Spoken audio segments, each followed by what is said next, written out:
Scott Carter with the Journal Record joins us to discuss stories making headlines in business this week. Hi, Scott. Thanks for being with us. Thank you.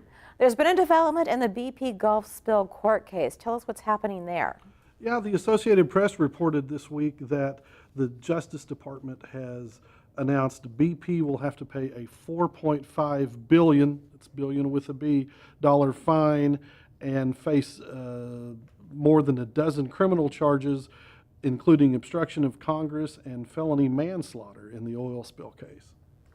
Well, more bad news for Sandridge Energy this week as another investor has called for the company's CEO to step down. What's happening with that one?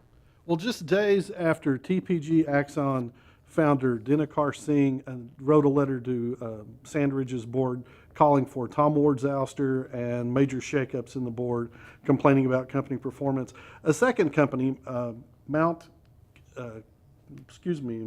Kellett Capital Management, issued a similar letter making similar complaints. Mount Kellett owns about 22 million shares, a little more than 22 million shares of Sandridge's stock, and that's about 4.5% of the company. Okay, elsewhere, Tulsa-based Centrolium announced a significant loss this week.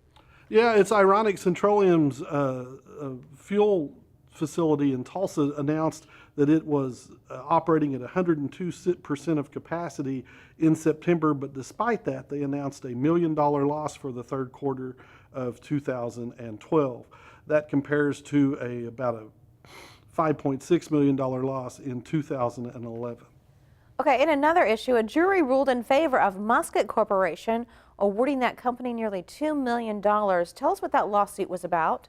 That was a federal court issued that ruling this week. They awarded a $1.8 million verdict to Musket Corp. Musket complained that Star Fuel of Oklahoma LLC had conspired with a former Musket employee to usurp Musket's profits and form their own company to market and wholesale gas.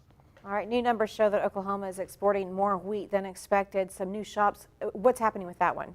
The reporter, or an analyst at Oklahoma State University, Ken Anderson, said that the state has exporting about 2/3 of its wheat crop, which is much higher than producers expected. Anderson said it's more than 74%. All right, Scott, thank you so much for being with us today. Have a great weekend.